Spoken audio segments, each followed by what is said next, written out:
Esta parte, que es la más superficial, se compone de dos estructuras: el pabellón auricular, también llamado oreja, y el conducto auditivo externo. Comenzaremos a describir la oreja, nombre coloquial, también llamada pabellón auricular, o un nombre también usado que es el de pina. Para poder mencionar su localización precisa, vamos a poner una vista o norma lateral del cráneo, con los huesos nasales, la abertura piriforme, la maxila y la mandíbula, ¿no?, con las arcadas dentarias y la órbita. Se dice que el pabellón auricular se debe encontrar trazando una línea que va del borde inferior de la órbita y debe pasar por el meato auditivo externo. Esta línea se conoce como el plano órbito-meatal,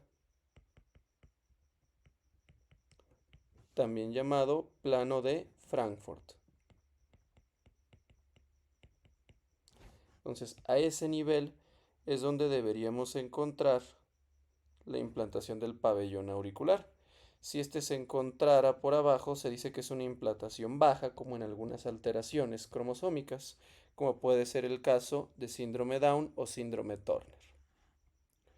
Una vez que ya identificamos su localización, hablaremos de los componentes de la oreja o del pabellón auricular.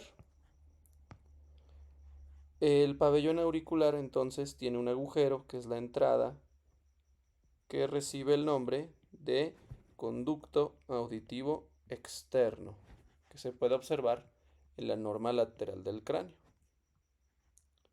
Además de ese conducto, vamos a delimitar todas las estructuras. De ahí se origina la parte más externa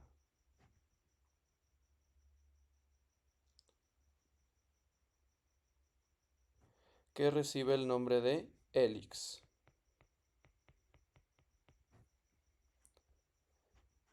Enfrente del hélix vamos a encontrar una estructura con dos ramas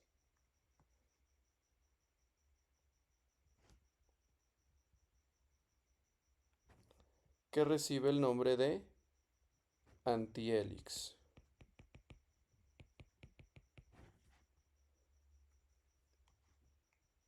Hacia abajo y abajo del conducto auditivo externo vamos a encontrar una estructura llamada trago y enfrente de ella el antitrago.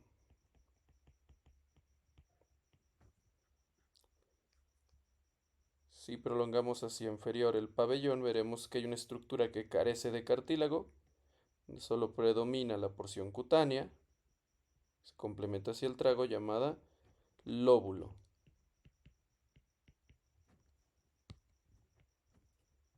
Entre la región del trago y el lóbulo se forma la incisura o hendidura intertrágica. Esto debido a que se encuentra entre el trago por un lado y el antitrago por el otro. A su vez, entre el hélix y el antihélix se puede delimitar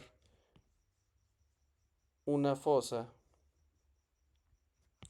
que recibe el nombre de escafa o fosa escafoidea. Y en la porción superior del antihélix, entre sus dos ramas donde se bifurca, la fosa triangular. La fosa triangular se encuentra superior. Y frente al trago y el antihélix se encuentra la estructura que recibe el nombre de concha. A su vez, la concha se puede dividir en dos compartimentos: uno superior llamado cimba y uno inferior que dirige hacia el conducto auditivo externo llamado cavidad, las dos partes de la concha. Esos son los componentes generales que presenta la oreja opina.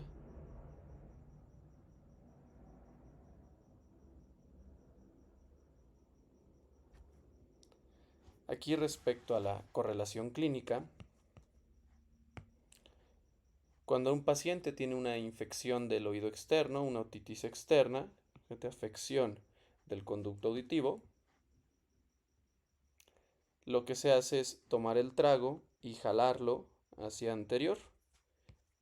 Cuando duele al paciente, este se le llama signo del trago positivo.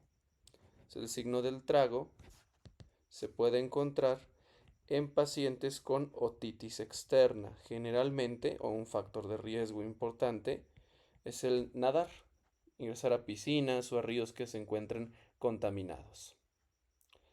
Otra correlación que se puede encontrar en pacientes, sobre todo en varones, a partir de la cuarta década, se puede observar una incisura o escotadura en el borde del lóbulo. En la región del lóbulo se forma esta escotadura.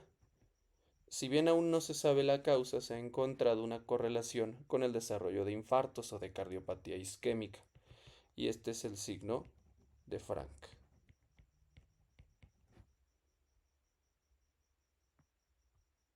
En algunos pacientes, sobre todo en la región superior o superoposterior del hélix, se forma también un pequeño pliegue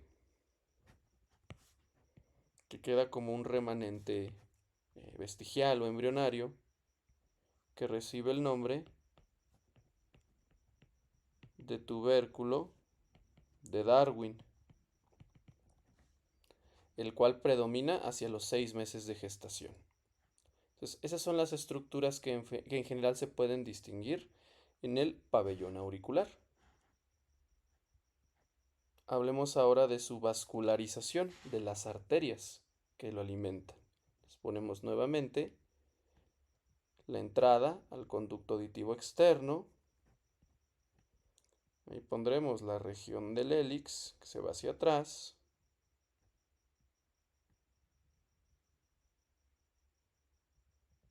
Entonces el hélix hacia abajo, continuándose del conducto, la región del trago e inferior el lóbulo de la oreja.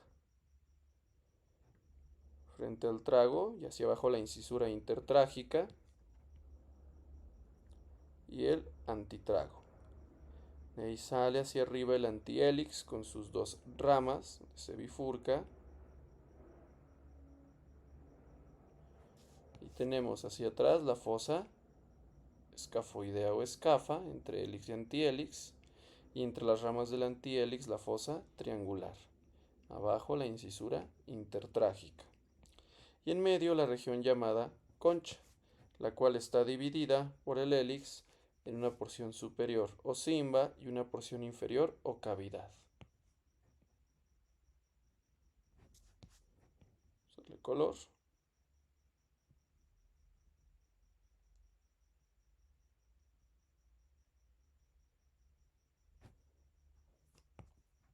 Vamos a retomar estos esquemas más adelante. Okay. Vamos a hablar de la vascularización. Son dos arterias principales. Una que pasa anterior, es decir, por adelante.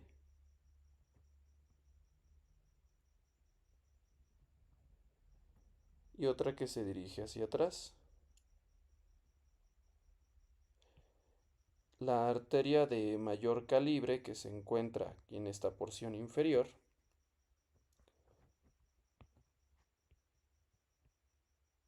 corresponde a la arteria carótida externa.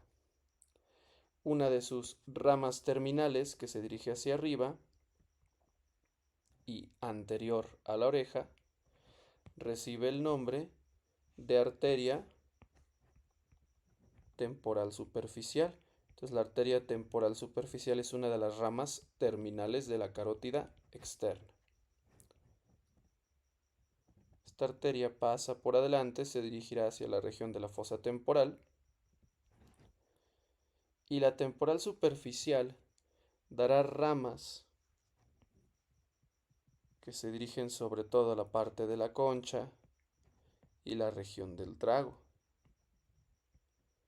Estas arterias son las arterias auriculares anteriores. Entonces, las auriculares anteriores son ramas de la temporal superficial, que a su vez es una terminal de la carótida externa.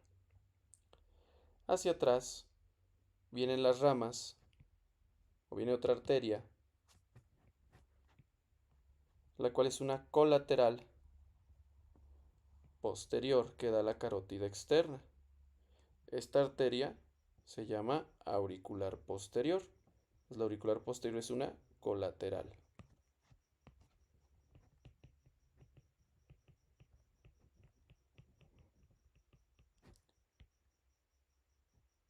Esta auricular posterior dará ramos auriculares posteriores que irrigarán el resto del pabellón auricular en la parte posterior.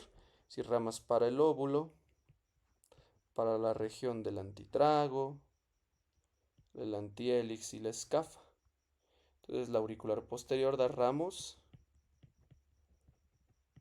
auriculares posteriores, mientras que la temporal superficial da ramos auriculares anteriores.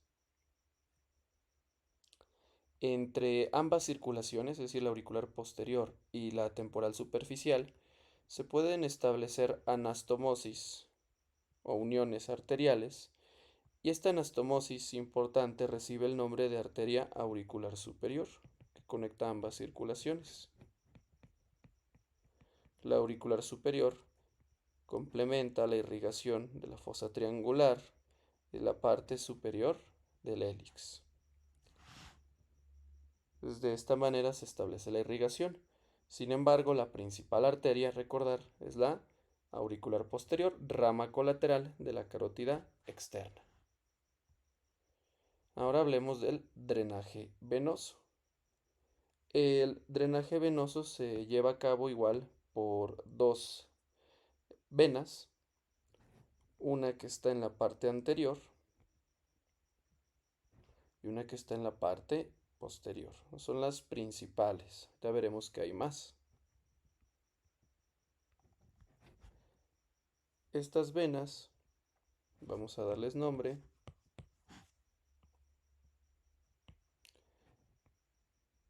La vena que se encuentra en la parte anterior, igual que la arteria, se llama vena temporal superficial.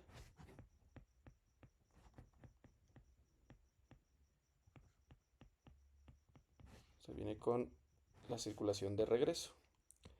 Esta vena temporal superficial recibe la sangre a través de las venas auriculares anteriores. Entonces, igual que la arteria, solo que en sentido opuesto. Esta vena temporal superficial desemboca en una vena de mayor tamaño llamada vena retromandibular o mandibular posterior. Esta vena retromandibular entonces regresa y en ella desemboca la vena temporal superficial. Es decir, es una vena de drenaje o vena afluente. Por otra parte, en la región posterior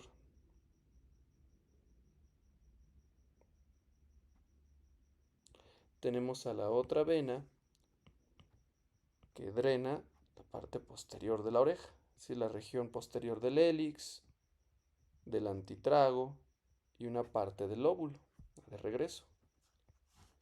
Esta vena recibe el nombre de vena auricular posterior. La unión de la vena auricular posterior con la vena retromandibular formarán a la vena yugular externa. Vena yugular externa. Entonces, vena retromandibular que recibe a la temporal superficial y la auricular posterior junto a la retromandibular forman a la vena yugular externa que desciende por el cuello. También, algunas de las venas, sobre todo a nivel del lóbulo, son las venas auriculares inferiores. Los auriculares inferiores drenan la sangre del lóbulo y estas desembocan directamente en la yugular externa. Las auriculares posteriores o ramos a la auricular posterior, auriculares anteriores a la temporal superficial, la temporal superficial a la retromandibular, retromandibular y auricular posterior forman la yugular externa, donde llegan directamente las auriculares inferiores del lóbulo. También puede haber una pequeña circulación, sobre todo en la región craneal de la oreja, a través de la vena emisaria mastoidea, la cual comunica con el seno sigmoideo. Vena emisaria mastoidea que ingresa a la fosa posterior de la base de cráneo. Ese es el drenaje venoso de la oreja. Ahora mencionaremos el drenaje linfático de la misma. Entonces ahora vamos con drenaje linfático. Para esto vamos a poner que es una vista lateral y pondremos una vista posterior de la cabeza. Entonces aquí estaría pegado el pabellón auricular. Vamos a poner cabello para orientarnos, una vista posterior. Y vamos a ver cómo se lleva a cabo el drenaje. Esto es una vista posterior.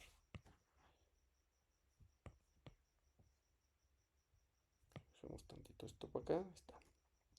En esta vista lateral vamos a colocar los principales nódulos linfáticos o linfonodos.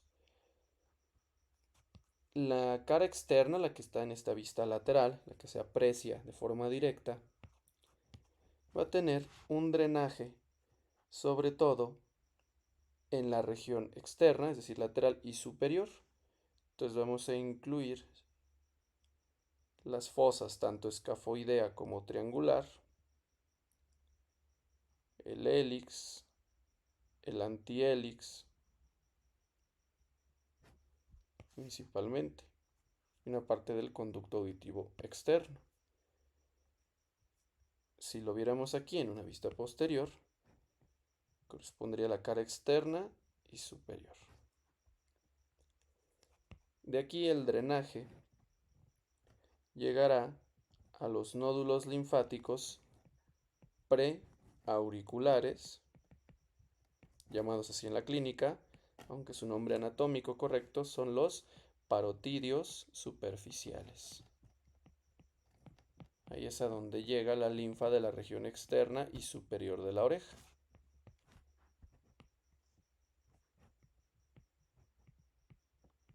Entonces a los preauriculares.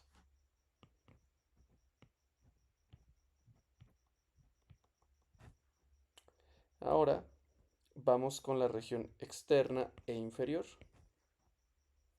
Es decir, abarcamos la región de la cavidad, del trago y antitrago y del lóbulo. Si lo viéramos acá, sería la parte inferior y externa de la oreja. Esta región drena a los nódulos linfáticos cervicales superficiales. A los nódulos linfáticos cervicales superficiales.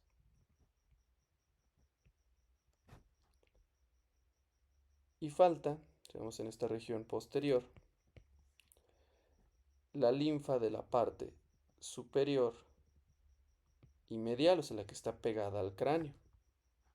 Aquí no se vería, estaría por atrás. Esa linfa se dirige hacia atrás, hacia posterior,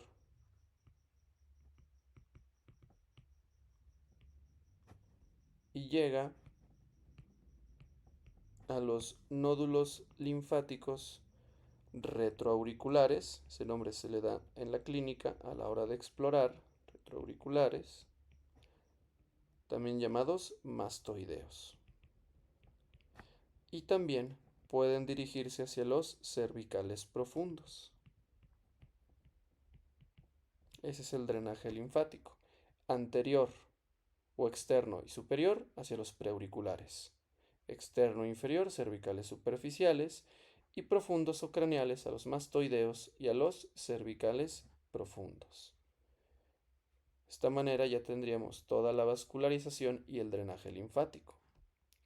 Ahora hablaremos de la inervación. Para entender esto de la inervación, pondremos una vez más la vista posterior con la oreja pegada al cráneo, un poco de cabello para orientarnos.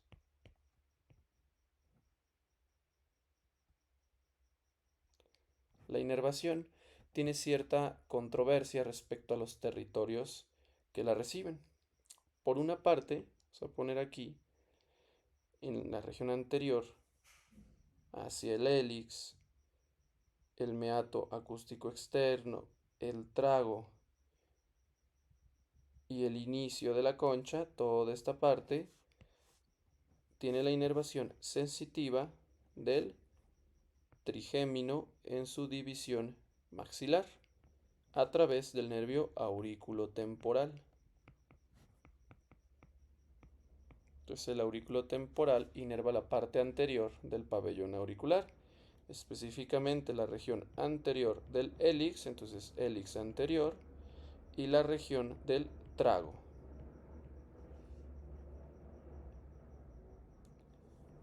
Además de eso, tendremos, que será la inervación principal, si dejamos una parte de la concha intacta, todo lo demás, la escafa, la fosa triangular, el resto del hélix en su parte posterior, el lóbulo, la incisura intertrágica, el antihélix, es decir, la mayor parte del pabellón auricular, que en esta vista abarcaría tanto la parte externa como la parte interna, la inervación sensitiva por el nervio auricular mayor. Este nervio auricular mayor se origina del plexo cervical superficial. Nos damos cuenta cómo abarca la mayor parte del pabellón auricular, dejando solo la parte anterior del hélix y el trago para el trigémino, y nos faltaría la región de la concha. Esta parte llega a ser controvertida y algunos autores proponen que la mayor parte de la concha, tanto la región de la cimba como de la cavidad, está inervada por el ramo auricular del vago. Entonces, este se encarga de la piel de la concha. Y entra la controversia porque se plantea que una parte de la inervación sensitiva en regiones dispersas de la concha son por ramos auriculares del facial. Nos damos cuenta entonces la cuádruple inervación. La parte anterior por el trigémino con el nervio auriculotemporal, la parte posterior o mayoría de la oreja por el auricular mayor, la mayoría de la concha por el vago y porciones dispersas por el facial. Veremos que la inervación motora, es decir, los músculos que se encuentran rodeando a la oreja, son por el facial. Hablaremos de ello. Entonces, esta es la inervación que presenta el pabellón auricular.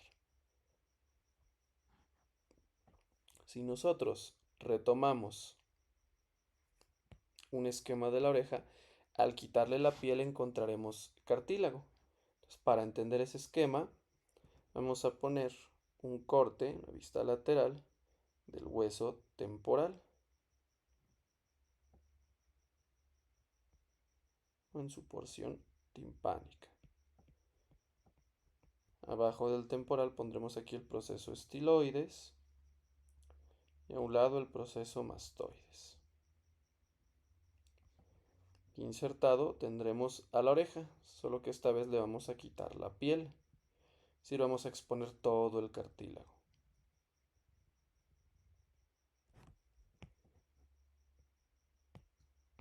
Entonces aquí hacia adelante estaría el hueso temporal en su porción timpánica. Hacia abajo el proceso estiloides y el proceso mastoides.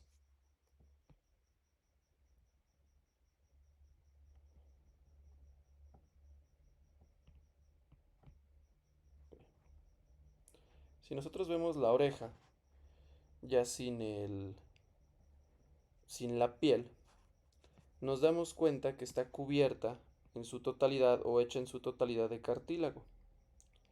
Y el cartílago del pabellón auricular es cartílago elástico. Por eso permite su estiramiento o flexibilidad. Y nos vamos a dar cuenta de todos sus componentes. Hacia la parte medial presenta el trago, rodeado por la entrada al conducto auditivo externo, la incisura intertrágica. Veremos cómo presenta el hélix hacia anterior. También el antihélix formará la fosa triangular. Y ahí nos damos cuenta que no existe como tal la porción del lóbulo. Entonces retomamos esto más adelante. Vamos a nombrar las diferentes partes de la oreja en su porción cartilaginosa. Entonces, acá tendríamos la lámina del trago en asociación directa con el conducto auditivo externo. Hacia abajo, en donde se estrecha, que formará la piel del lóbulo, se le llama istmo, su porción cartilaginosa. Frente a la región del antitrago. Aquí tenemos todo el hélix, al cual le vamos a estudiar hacia adelante la espina del hélix, hacia atrás y suelto la cola del hélix, frente el antihélix, con sus respectivas fosas. Hacia atrás la escafa y hacia arriba la fosa triangular.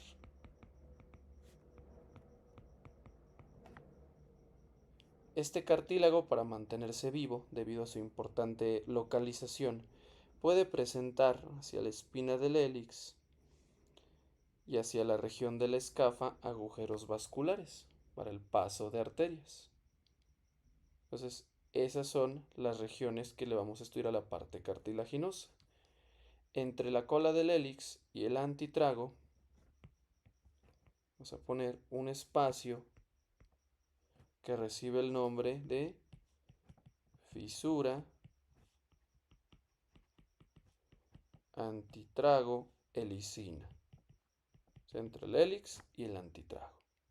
Son estas las partes que se le estudia a la porción cartilaginosa vista desde afuera, o sea, vista lateral. Si yo volteara esto, ¿sí?, arrancara la oreja para una vista craneal o vista posterior, tendríamos aquí entonces la oreja o el pabellón, pero solo la parte cartilaginosa.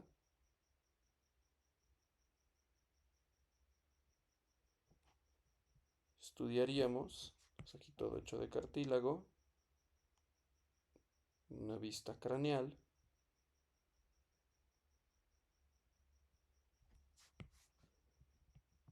La espina del hélix, es decir, esta parte pero vista desde adentro.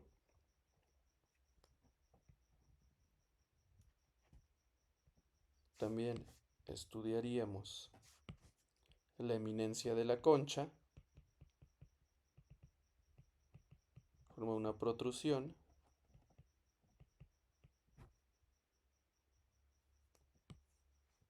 parte profunda, después de la eminencia de la concha,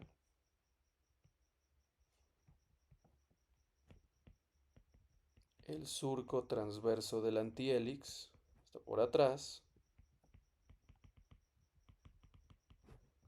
hacia atrás la cola del hélix, es decir, esta región, pero vista desde craneal, y hacia abajo veríamos que se hace un túnel o un hueco, y a toda esta región se le llama el cartílago del meato, es decir, para la entrada al conducto auditivo externo, cartílago del meato. Eso estudiamos en la región craneal y será importante para entender la inserción de los diferentes ligamentos y músculos. Si nosotros volvemos a este esquema de la oreja en una vista lateral y desprovista de piel, solo la región cartilaginosa, vamos a darnos cuenta que tiene algunos ligamentos de importancia. Estos ligamentos pueden ser extrínsecos, los ligamentos extrínsecos, los cuales fijarán a la oreja con el hueso temporal. Entonces, si ponemos aquí en el esquema donde está el temporal, recordamos que hacia anterior se forma el arco cigomático o asa de la calavera, donde se inserta la mandíbula. De aquí hablaremos de los ligamentos extrínsecos. Hay uno, que es el ligamento auricular anterior, que va desde la espina del hélix y este se va a dirigir hacia el proceso cigomático del temporal. Desde la espina del hélix al proceso cigomático del temporal. Recibe el nombre de ligamento auricular anterior. Otro ligamento se dirige desde la región posterior o región craneal de la eminencia de la concha hacia el proceso mastoide. Entonces va por atrás, desde la eminencia de la concha hasta el mastoides, que es el ligamento auricular posterior. Estos son los dos ligamentos extrínsecos, auricular anterior y auricular posterior. Ahora faltan los ligamentos intrínsecos, los cuales mantienen los pliegues o la forma del cartílago auricular. Y estos ligamentos, vamos a colocarlos aquí, no tienen como tal nombre, son innominados, solo van de regiones adentro de la oreja. Hay uno que va de la cabeza del hélix y se dirige hacia la región del trago, entonces de la cabeza del hélix al trago. Hay otro que se dirige de la cola del hélix al antitrago, cola del hélix al antitrago, y dos que están en la vista craneal, que pondré con línea punteada, de la eminencia de la concha hacia las dos fosas, hacia la fosa triangular y hacia la fosa escafoidea. Son los ligamentos intrínsecos, que también son innominados, es decir, no presentan nombre. Ahora hablaremos, ya que tenemos todo esto de los ligamentos, de los músculos. Entonces vamos a hablar de los músculos que tiene o presenta el pabellón auricular. De igual manera los podemos clasificar en dos grandes rubros, entonces músculos.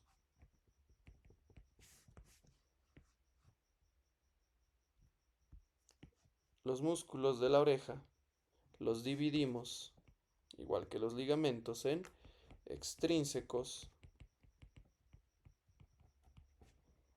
e intrínsecos. Los extrínsecos son tres: auricular superior, auricular anterior y auricular posterior. Si vamos hacia acá, vamos a colocarlos. El músculo auricular anterior se va a originar de la espina y de la cabeza del hélix, y de ahí se dirige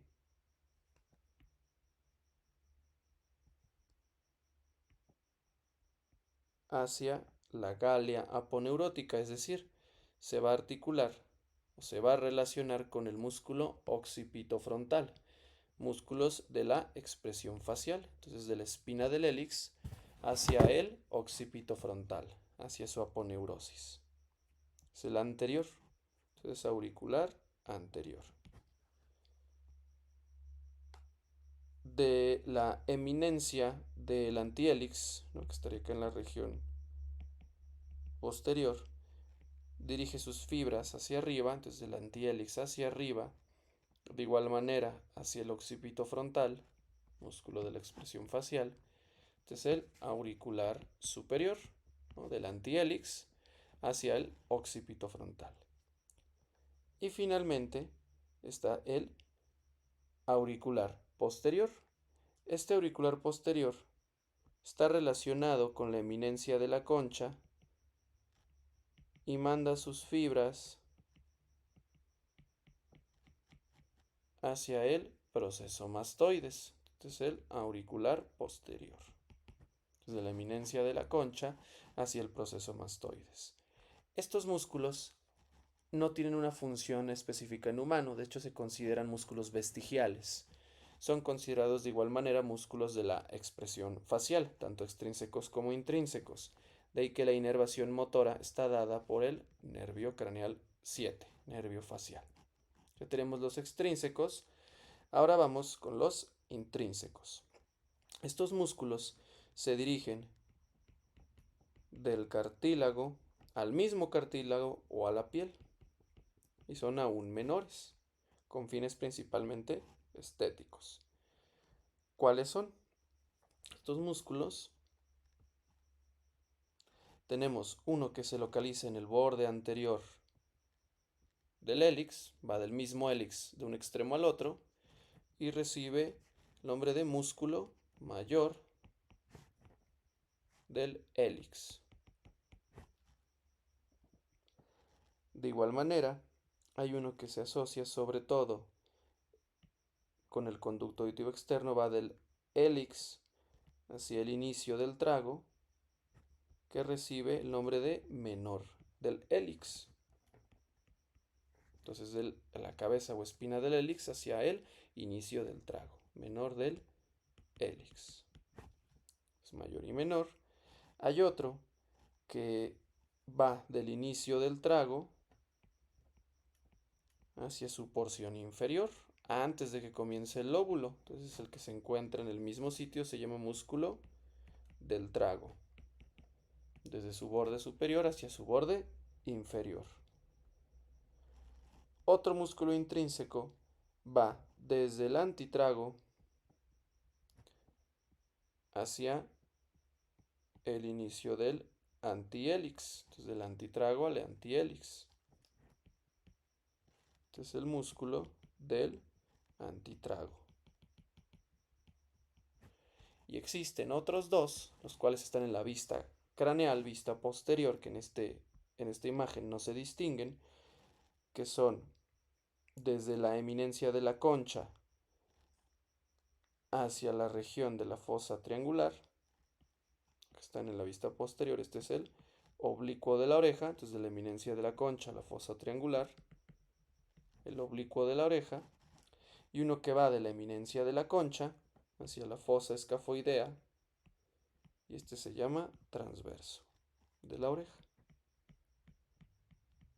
Entonces los músculos extrínsecos, los auriculares anterior, superior y posterior, y los intrínsecos mayor y menor del hélix, músculo del trago y del antitrago, y los músculos oblicuo y transverso de la oreja, todos ellos recibiendo inervación motora del nervio facial.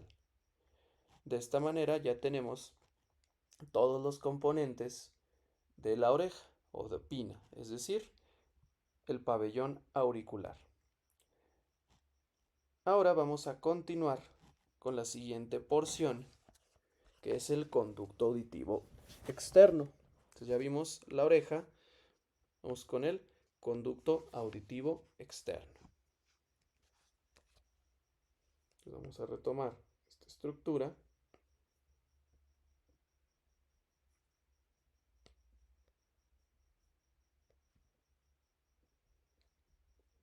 Y este conducto auditivo externo mide aproximadamente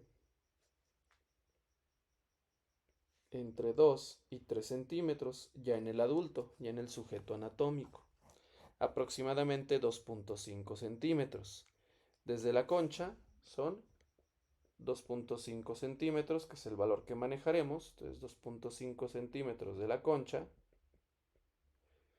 Aunque desde la región del trago puede ser hasta de 4 centímetros.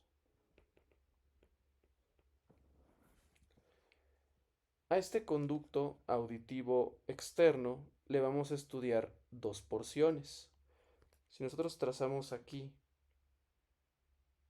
la línea de ese conducto, nos daremos cuenta que el tercio lateral está hecho de cartílago, es el cartílago que se continúa del pabellón. Es un tercio, aproximadamente 8 milímetros. Mientras los dos tercios mediales o profundos están hechos de hueso, están adentro del hueso temporal, aproximadamente 16 milímetros. Esos son sus componentes. Si nosotros revisamos entonces el tercio lateral compuesto de cartílago, la piel que lo va a estar rodeando tiene en el tejido celular subcutáneo glándulas. Entonces, estas glándulas que se localizan entre la piel y el cartílago se llaman glándulas ceruminosas. Entonces va a tener glándulas ceruminosas en la porción de cartílago. Son las responsables de producir el cerumen o lo que le llaman coloquialmente la cera del oído. Si nosotros vemos las relaciones que presenta este conducto, vamos a dibujarlo aquí como una pequeña caja o como un prisma rectangular. Entonces tendríamos la cara o pared anterior,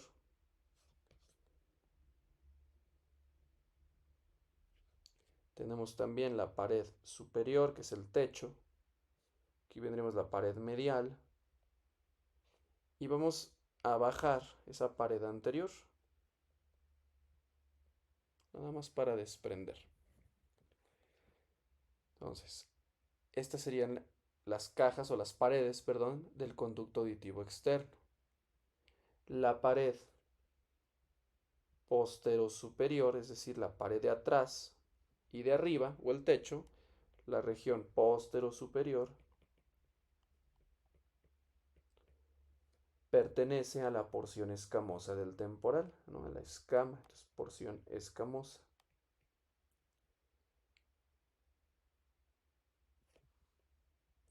La pared, o sea, ponerlo aquí otro color, anteroinferior, que correspondería a la pared de adelante y también del piso, pared anteroinferior y una parte de la posterior, anteroinferior y posterior, una parte, pertenecen a la porción timpánica. Porción timpánica del hueso temporal, que en la etapa fetal se llamaba anillo timpánico. Si nosotros vemos el conducto auditivo externo en su tercio lateral, en la porción de cartílago, y hacia adelante, entonces anterior en la porción cartilaginosa, se pueden encontrar de 2 a 3 fisuras, ¿no?, que estarían hacia adelante. Esas son variantes anatómicas. Estas fisuras, que están en la región anteroinferior, reciben el nombre de fisuras timpánicas de Santorini. Y son importantes porque la presencia de tumores o de infecciones permite la propagación desde el oído externo hacia los tejidos circundantes, llegando incluso hasta la región cervical. Si nosotros vemos esta estructura del conducto auditivo, vamos a hacer una representación esquemática, una vista lateral. Tendremos aquí el conducto auditivo externo, la entrada al mismo,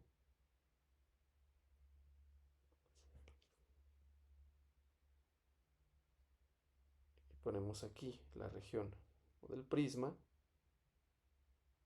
o del tubo hacia la profundidad. Veremos que ese conducto auditivo externo hacia anterior se continúa con el arco cigomático, tanto del hueso temporal como del cigomático. Entonces se continúa hacia anterior con el arco cigomático y con el proceso condilar de la mandíbula. Entonces aquí estaría la mandíbula. Es la pared anterior del conducto, está muy cerca de la mandíbula. Es que se encuentran separados por la prolongación superior de la glándula parótida. Y esto es de relevancia clínica ya que un golpe muy severo en la mandíbula puede hacer que el cóndilo se impacte y perfore la pared anterior del conducto auditivo externo. Si anterior, el conducto se relaciona con el cóndilo mandibular, solo separado por la parótida. Hacia posterior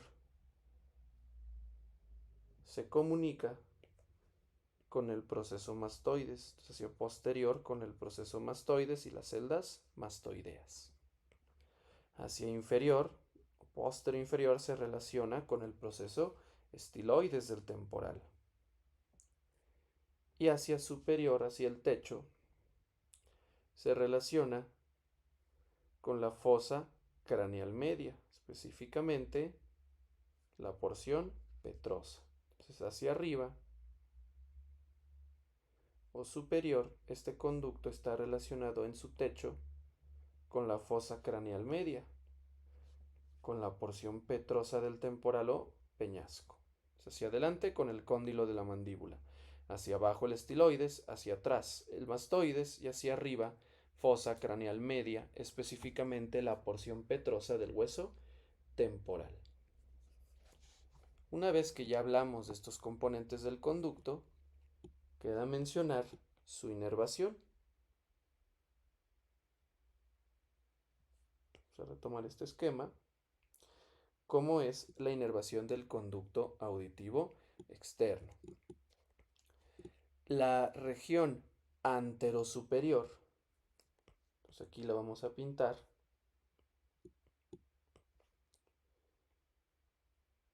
anterosuperior, y hacia nosotros, hacia adelante, está inervada, igual que en la piel del pabellón auricular, por el aurículo temporal, es decir, el trigémino, división maxilar. Hacia atrás, hacia la región postero-inferior, entonces postero-inferior,